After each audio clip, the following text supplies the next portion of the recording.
So I was asked the question, was wondering if you had sense sensitivities and what you did to recover from this, and also how did you deal with the trauma around this? I don't want to have to live in a bubble. And so, yes, I had extreme sense sensitivities and sensitivities like to VOCs, to mold, and this person specifically was asking like in relationship to mold. I had sensitivities to everything: sound, light, taste, touch, everything. And so sense sensitivities was one of them. And for a couple years, I would use a mask when I went out of the house. I was really sensitive to people's detergents, to cologne and perfume, to air fresheners, to everything. I remember I was taking an Uber to treatment for Lyme back in like 2015. I got in the car with this air freshener in the car, and I was like, can we put the air freshener in the glove box? And by the time that I got to the treatment center, I had like, my mouth was all like broken out. My tongue would get like, my mouth would start to peel inside, and the tip of my tongue would start to like get super, super red, and all the taste buds would pop out. So that was like a reaction that I would have to VOCs and scents. So it was really hard to like be in society in any way. I had to avoid like the detergent and cleaning aisles in the store, like couldn't walk through like the places where the perfume was. I'd have to like hold my breath like walking near the aisles. So it was a big thing. And if somebody was wearing something, I had deodorant that I was reacting to or something, I would have to leave.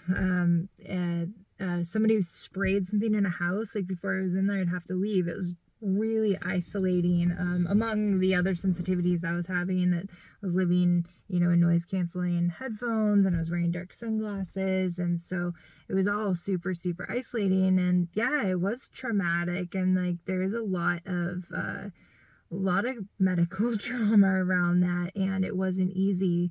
So wearing a mask would help with that for the sensitivities. But then what I ended up doing was the combination of everything that I've talked about in other videos. I'm going to talk about it again here. So it was the combination of brain retraining, breath work, cold therapy, getting on ketotifen, which helped with my mast cell activation to like simmer down that histamine response that was happening at a high rate.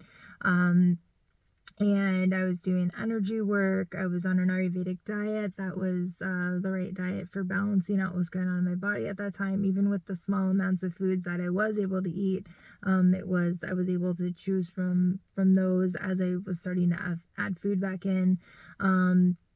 I was doing detox. I was doing coffee enemas and hot baths so that I could sweat. I was heat intolerant and cold intolerant, but I would be able to get in the water and get in the heat. And I had Raynaud's syndrome, but I was able to start to get into the cold and do the contrast therapy and get that vagus nerve stimulated and start to train my nervous system slowly to react differently to temperature changes. And I did a lot of inner trauma work. Oh, my lights went off in my car. And so the combination of all of those things was what helped, like among, I'm sure, other things. Like I had mold remediation. That was what it did it all. But mentally dealing with that, I think I just told myself, and this was the brain retraining part, that like, I'm not going to live like this forever. I'm going to get out of this. I'm working my way slowly, building my body back up through good nutrition, through the detox, through movement, through things that bring me joy, and putting myself in good situations, boundary setting. It was all these things slowly over time that were changing my body. So our physical cells change when we change our thoughts, because our chemistry in our body changes, and our and then our biology in our body is changing. So doing the combination of all these things together, supporting the mind, supporting the emotions, supporting the physical body, supporting the spiritual body, all of these things are the combination of things that worked for me to get myself out of it. It's going to be different for everybody. And the different traumas that are there around all this stuff are going to be a little bit different for everybody, and everybody's going to have a little bit of a different way of going around that. At this point in time, when I was super, super sensitive to all this stuff and was having trouble just leaving the house, like to the point where I was had like agoraphobia, like I was afraid to leave the house because I was afraid to get out of my safety, my bubble, my comfort zone there. And I had to do it in short bursts. So like my training zones, like as they talk about in brain retraining, is like, okay, what can I do today to bring myself into an environment where I feel safe, but I can start to bring myself into these experiences again. So this started with me visualizing these things lying on the floor in my house, and just like starting to visualize seeing myself like going to a store, seeing myself around perfume, around deodorant, detergents, and then starting to go out and experience this. So for me, two temporary like crutches that I was on, one was ketotifen, which is the mast cell deactivator. Another one was diazepam. So diazepam suppresses the nervous system a little bit so that you don't have like such extreme responses to things. So I was having Lyme seizures at this time too. So this was something that would help me to not go into these Lyme seizures when I was exposed to these things. So taking the diazepam, the Valium, was super helpful for me, and allowed me to, in my training zone, go out and not have such extreme responses. So the histamine and like suppressing my nervous system a little bit was really, really helpful as I was doing all this other work to bring my body into a different place. This is just what worked for me. I'm not saying that anybody else should do this, or this is what I'm not recommending anything. I'm saying like, this is my story. Like, talk to your doctors about your options and see what's there. This was what worked for me, and how I was able to bring myself out of it was doing all of this stuff together, doing the breath work, doing the cold therapy, doing the Kundalini, doing the Ayurvedic diet, doing the inner childhood trauma work, doing the shadow work, like it was everything together that did it for me. And it wasn't easy. It's the hardest thing I've ever done. And it is still something that, I'm like 4 to 5 years, like out of October of 2019 when I started driving again. So oh my God, I can't even do basic math right. Yeah. So I'm like 20, I'm like five-ish years out of this now. So it's like coming almost into October. It's like definitely something that is not easy to deal with, and something that I think finding like the little things that were making me happy was like huge. And at one point, this was like me in a dark room in dark sunglasses with noise canceling headphones on, playing rummy with my mom in a room that was so dark that we could not tell the difference between the black or the red cards. Like, we could only tell what it was by the suit, by knowing that hearts were red, and like that's how dark it was because I was that light sensitive. And that was something at that time that would bring me joy. So we would play rummy like every day for a couple of years. That was my thing. I had trouble looking at the screen on my phone. I had to use a really, really dark filter to where like everything was like black and red. I had like a very special filter on my phone that it made it so dim, and everything was black and red, so it didn't have any bright colors. I couldn't watch shows that were flashy, but I could watch things with the captions on. that were calm and very soothing. So I had to find stuff like that, and that was something that brought me joy. I could listen to certain music. I could listen to certain tones and frequencies that would help me feel better. And then when I was feeling like I could listen to some songs, like I would get up and dance and I would move and I would visualize myself doing all this, and like this worked. It took time and it took a lot of energy focus into this, but it worked.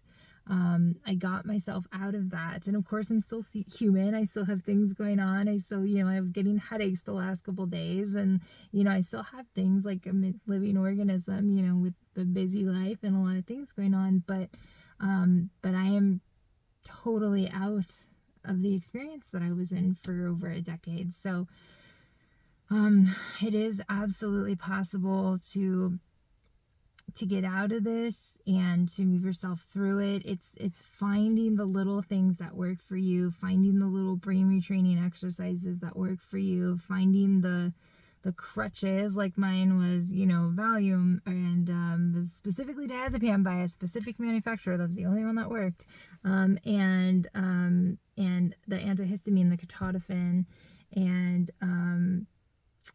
yeah, while doing all the other things that I did, that was what like helped me get out of it. So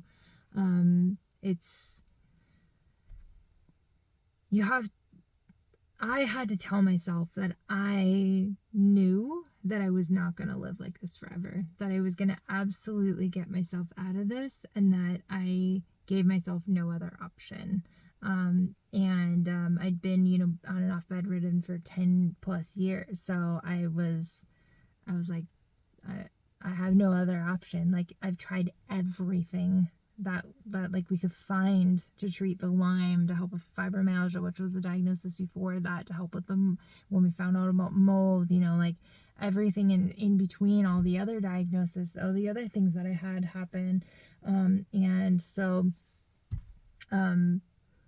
I just told myself that like this isn't going to be my life. This isn't my option. And I visualized every single day my life being different and really seeing myself moving out of that. And that's what did it. So yeah, when you like talk about the sensitivities and like living in your bubble, like if you haven't started brain retraining yet, look into brain retraining and find one of the programs that would work for you. There's a lot of different ones out there right now, and like find what resonates with you. It's not an easy thing, but here's the thing: is like my option was to like live like this forever, to live in a bubble, to live in a dark room, not being able to eat hardly any foods at all, or to